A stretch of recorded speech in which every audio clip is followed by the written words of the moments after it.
They've killed at least, it looks like, 32,000 protesters. 32,000 protesters in their own country. They shot them and hung them. We stopped them from hanging a lot of them with the threat of serious violence. But this is some terrible people. They've already developed missiles that can threaten Europe and our bases overseas, and they're working to build missiles that will soon reach the United States of America.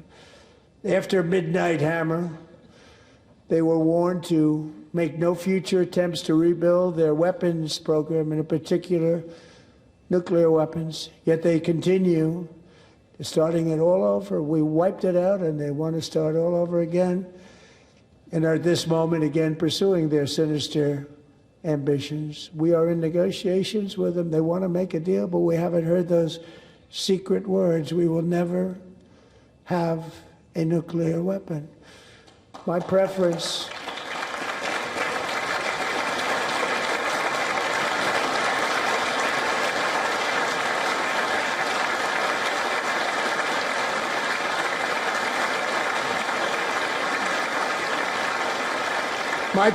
is to solve this problem through diplomacy.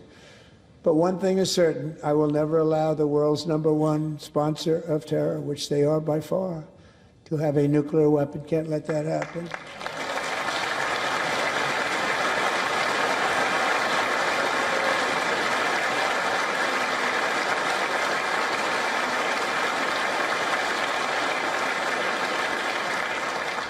And no nation should ever doubt America's resolve. We have the most powerful military on earth. I rebuilt the military in my first term. We're going to continue to do so. Also, we just approved a $1 trillion budget. We have no choice. We have to be strong, because hopefully we will seldom have to use this great power that we built together. It's really called peace through strength, and it's been very, very effective.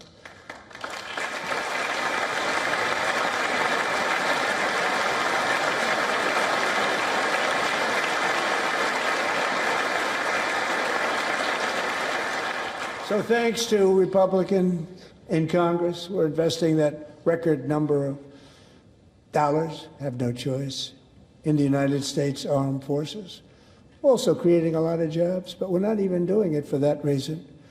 Because as I said, we have more jobs, more people working today than ever before in the history of our country. And NATO countries are friends and allies. They are. They're our friends and they're our allies. Have just agreed, at my very strong request, to pay 5% of GDP for military defense rather than the 2%, which they weren't paying. We were paying for almost all of NATO. Now they're paying 5 as opposed to not paying 3.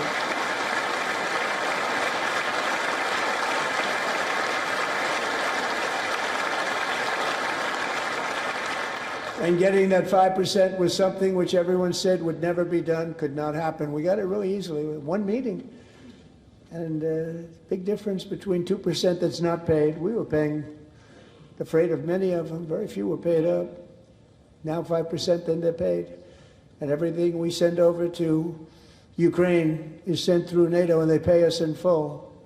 They pay us totally in full. Every branch of our armed forces is setting records for recruitment. This is so exciting. And every service member recently.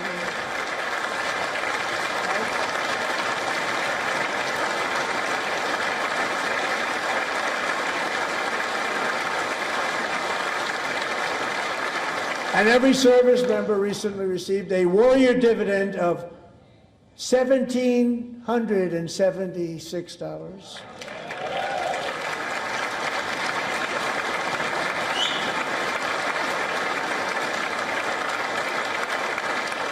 You know, they put it on my desk. We got the money from tariffs and other things, a lot of money we have. We have much more money than people understand. Have to rebuild that program a little bit, but it won't take long.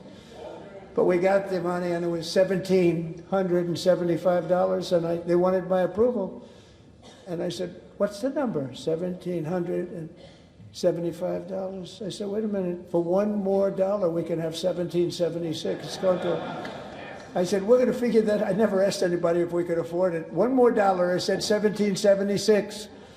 And I said, that's good. And I'll tell you what, our military, that was 4 months ago, our military, I never see a person in the military that doesn't thank me for it, so we're honored to do it. They deserve it. And we call it 1776. It was great. And we love our military. We love our law enforcement. We love our firemen. You know, the firemen don't get mentioned enough. We love our firemen. We're also...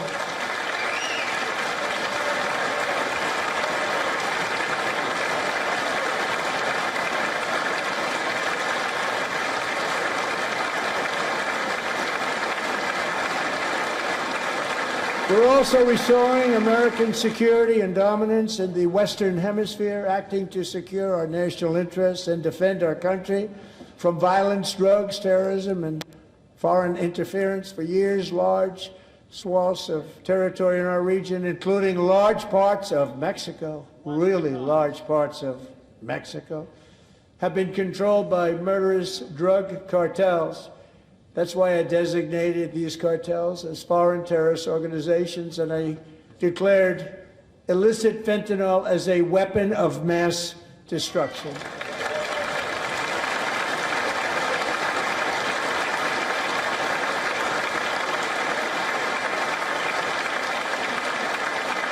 And with our new military campaign, we have stopped record amounts of drugs coming into our country and virtually stopped it completely coming in by water or sea. You probably noticed that.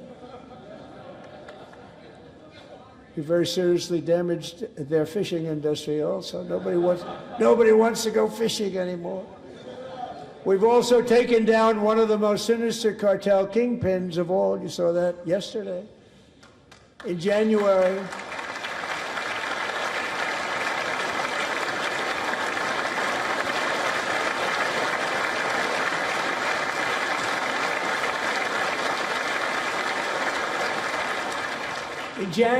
elite American warriors carried out one of the most complex, spectacular feats of military competence and power in world history. No one's seen anything like it. Foreign leaders, I won't tell you who, called me and they said, very impressive, very impressive.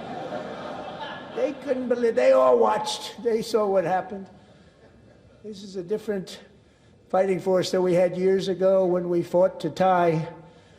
You know, it's a great fighting force. I'm so proud of it. Look at Space Force. Space Force is my baby. Because we did that, my baby. It's becoming so important.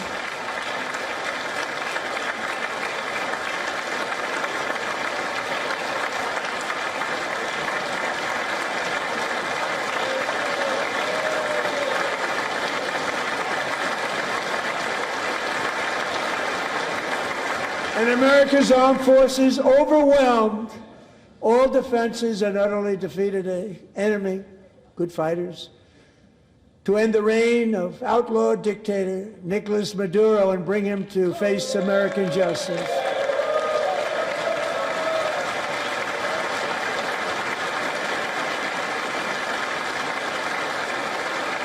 And this was an absolutely colossal victory for the security of the United States, and it also opens up a bright new beginning for the people of Venezuela. We're working closely with the new president of Venezuela, Delcy Rodriguez, to unleash extraordinary economic gains for both of our countries and to bring new hope to those who have suffered so terribly.